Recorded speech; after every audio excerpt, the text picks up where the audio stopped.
The dog nuttery continues. Ladies and gentlemen, it is very ironic how when dogs, terrorize people, terrorize neighbors, terrorize communities, vandalize property, attack people, when these dog nutters allow their dog to defecate and ruin neighbors, property, oftentimes, nothing is done about this. Nothing is done. You can even go to these dog nuts and tell them nicely, hey, I appreciate your dog to not to do this or do that to your property. And what do these dog nutters do? They ignore your issue, and they allow their dog to continue and or do something worse. Again, you don't have to own these things. You can be a dog hater and live on your own property and have nothing to do with dogs, but yet your neighbor's dog can come onto your property and maul your own children and maul you. And at the end of the day, nothing is done. Nothing is changed. This has been going on for many, many years.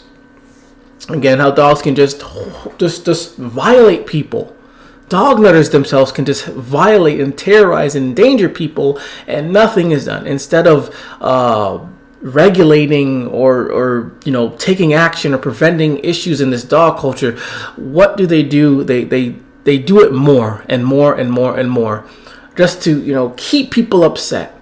And the thing about it, and one of the reasons why a lot of dog nutters in this dog culture gets away with the things they do is because some people, even if they don't own dogs, they still have this dog nuttery about them, where they're not gonna hate dogs, where they're not gonna say anything negative about dogs. Even if a dog does destroy your property, you're not going to blame the dog. That person isn't going to blame the dog. Instead, they're going to blame the owner, as if the owner actually walked onto their lawn and did something to them. But no, it's the dog that violated or destroyed their property. But, as they are dog nutters, they're going to ignore, exclude the dog from any blame whatsoever. And automatically, they blame this owner.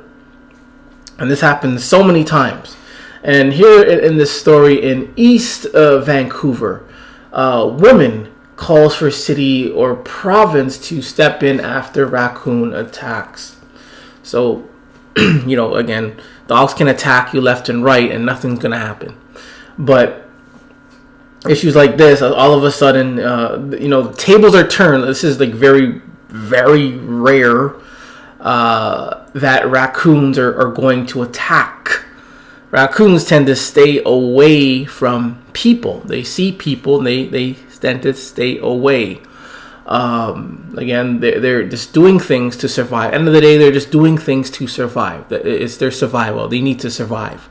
And you compare raccoons to dogs. Dogs, again, they are worthless. Because dogs, even in this picture, it proves that, as you can see, this thing has a leash on it. It proves that, again, dogs are worthless. But anyways, let's see what they have to say. An East Vancouver woman is calling for authorities to take action after she and her dog were attacked by a raccoon twice in a span of a few months. And this is just my theory.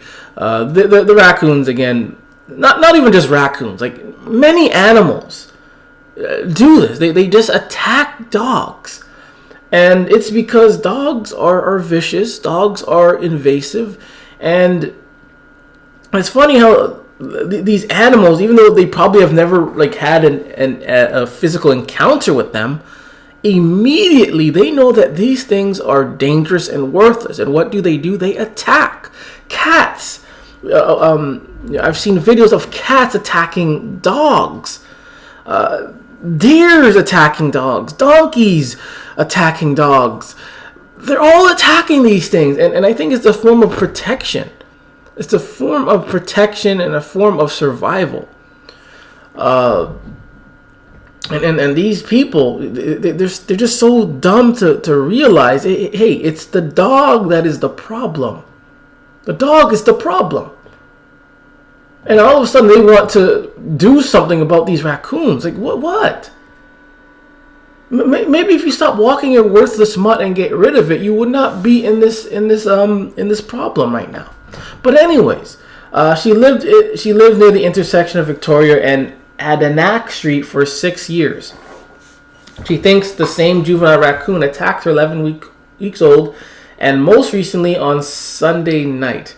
In both instances, she says the raccoon rushed at her and climbed up her jacket to get at her face. Okay, I stand corrected. If she is telling the truth, I stand corrected.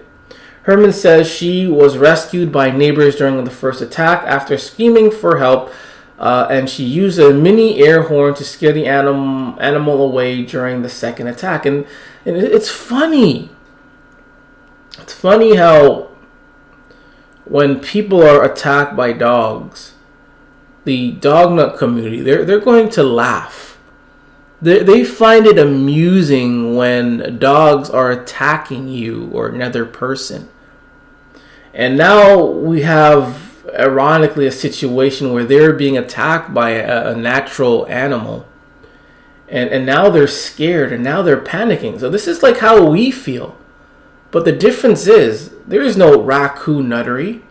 We don't have people owning raccoons and walking them everywhere and allowing them to defecate. We don't have that. So it's similar, but there are lots of differences in this situation. And she was screaming for help. And apparently, I guess she was walking her worthless mutt. And that thing didn't do anything. I guess that thing was pretty much useless, worthless. People say they have dogs for protection. Dog is going to protect you. And here we have her screaming, using an air horn, and that worthless mutt was unable to protect its dog nut owner. What frustrates Herman more than the attacks themselves is how the city provincial authorities have refused to step in to deal with the problem of the animal. And this is the same situation a lot of people go through when dealing with these dogs. Specifically, when we go to, I mean, not we, I shouldn't say we, but when people go to these owners and tell them and have signs and etc., hey, keep your dog off my property, keep your dog away from me.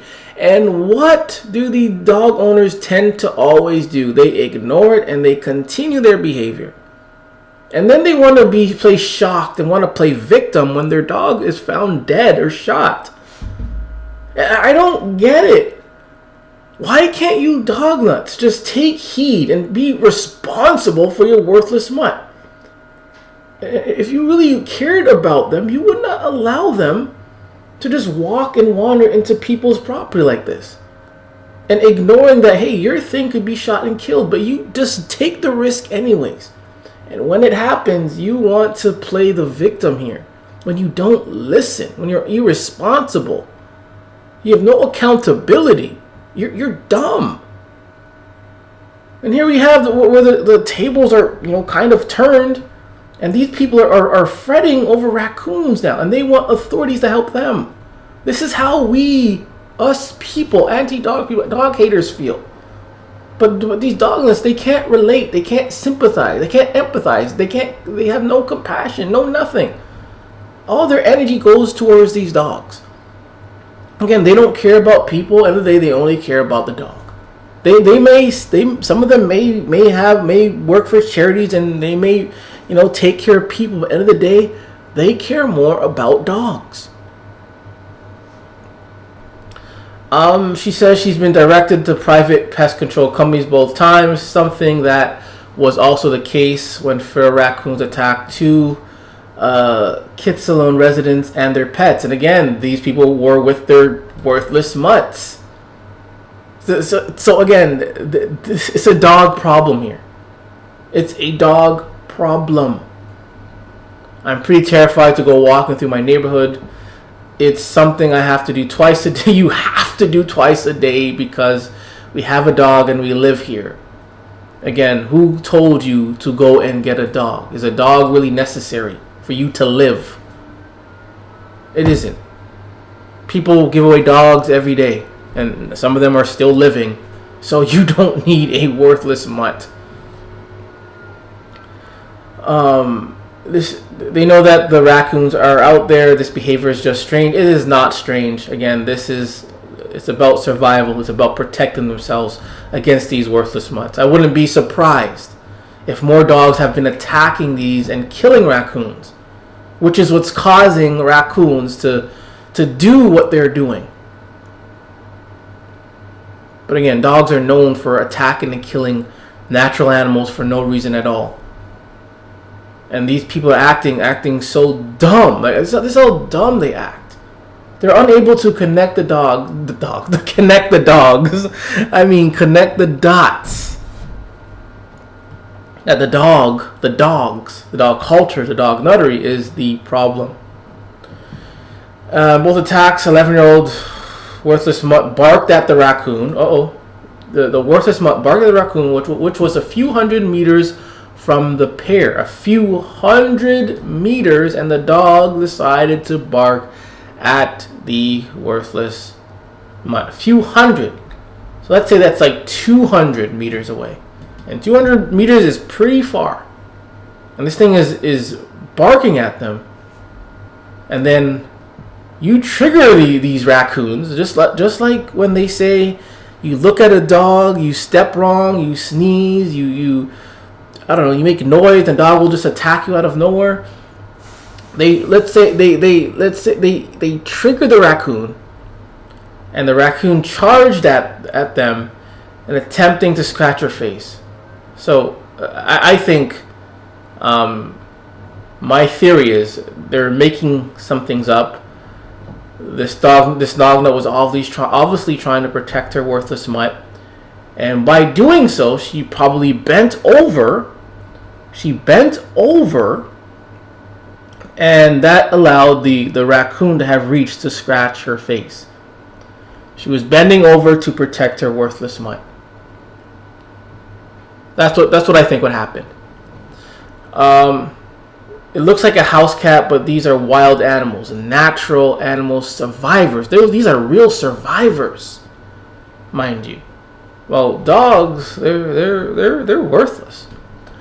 They're full of muscle, and dogs are full of worthlessness.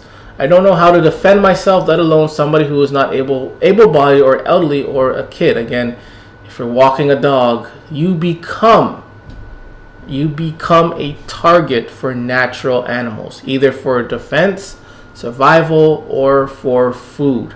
You want to own these things, even though you don't have to own these things, or you don't need to own these things. Pay the consequence. Despite changing her route after the first time she and her dog were attacked, the mother of two says there was no effect. And look at this. The city proverbs recommend exterminators. Look at this. Animal controls are only responsible for the licensing and use of dogs, and other domestic animals. Look how they do that. The licensings of dogs and other domestic, because again, dogs are not animals. They're not. And that there is no specific raccoon policy in place. They said that when raccoons become aggressive, it's often because it has been fed by humans, which I can't really confirm if it has or has not, and has developed an increased proximity tolerance. While the city does not have a raccoon policy, we do have a new wildlife feeding bylaw which prohibits the feeding of wildlife anywhere in Vancouver. So it's funny how it's not just feeding raccoons, but there are various places, parks you go, they have signs where you shouldn't feed the ducks or feed certain animals. Don't feed the animals. And they make that I guess they make it a law in some places.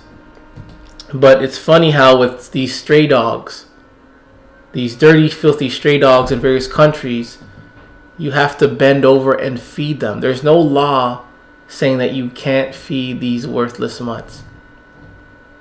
There's no law out there stating that you cannot feed these worthless mutts. But with other real natural animals, there's a law, and I find it very ironic. But it's but it is expected when we live in a dognutter dog culture, where dogs are prioritized over everyone, over everything else. Even though these things are highly worthless. Raccoons don't need no leash. Cats don't need a leash. Pet birds, fish, rabbits, they don't need a leash. The only things that need a leash are these worthless mutts.